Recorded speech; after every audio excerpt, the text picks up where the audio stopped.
I was 21 back then, carrying a baby, rejected, and pushed aside by the man I loved, too afraid to ask for help, too ashamed to be a burden. Mommy, go! I push the cart around the store as I watch my beautiful 2-year-old daughter Rebel clap her hands as I go faster, and she squeals in delight. She is so much like him, he who shall not be named kind of scenario. She doesn't take after me, much apart from the honey eyes. Her dark blonde hair and nose are like his, and boy, does she have his temper. Okay, Rebel, we need to finish this. Then we will go to the park. How does that sound? She kicks her legs and claps again. I chuckle at her behavior, leaning down to kiss her head. I finish off shopping and head out to the car. I left home over 3 years ago.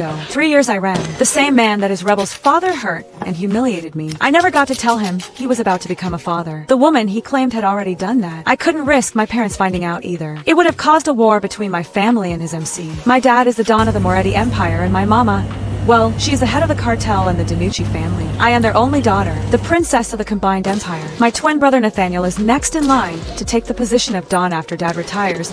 And me, well, I was supposed to take over the Danucci family, and my younger brother Nico would take over the cartel. That all went to mess when I ran. It was difficult at first going to a new place, living not just for myself, but for the life I was carrying inside of me. The savings I had I used to find a place to live, get everything we needed, and what was left, I invested it in a rundown bar. I changed my name and never looked back. My bar is doing so well, and it is nice to know that I have made it what it is today. The bar is called the Eclipse. The town we live in is a tourist town, so we get different people coming and going. Most people come here to the lake in the summer and the skiing in the winter. It's a friendly and safe place to live, and I am happy here. When I first arrived here, I was lost, but I was welcomed and I wouldn't leave even if you paid me to. Once we have arrived at the house, it's nothing like the Moretti mansion, but it's home. With its white picket fence, white walls, and blue door. It doesn't look like much from the outside, but it's open plan on the inside and modern. Upstairs there are 3 bedrooms, all with an ensuite and a family bathroom. Rebel has her own room next to mine, and life is good. She doesn't want for anything. I carry the shopping inside and then carry Rebel in. Shutting the door,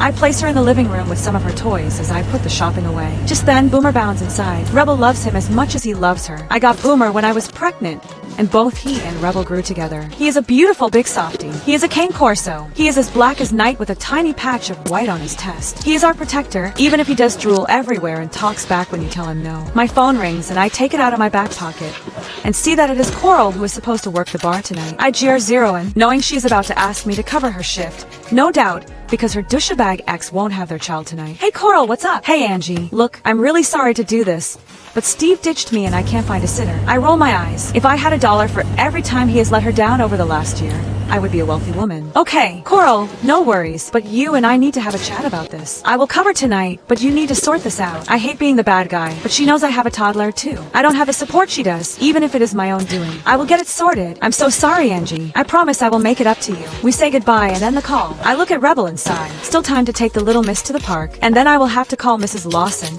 and see if she's available. I know she will be. She loves Rebel. Boomer, leash, I say, and he is off to get what I've asked as I scoop up my now rowdy toddler and get her ready for the park. Go now. I smile at her. Yes, sweetheart, we can go now. I say, kissing her on her cheek. Grab the stroller and strap her in. Getting her in is always a workout. The child goes as stiff as a board and she finds it hilarious. I make the call to Mrs. Lawson as I put the leash on Boomer and pray she can help. Hello, Angie, how are my 2 favorite girls today? I grab my keys and some snacks and drinks, placing them in the changing bag and attach it to the stroller. We are doing just fine. I hate to do this last minute, but Coral called and say no more. I will be at your house at 7, then you can head out. God love this woman. She is my lifeline.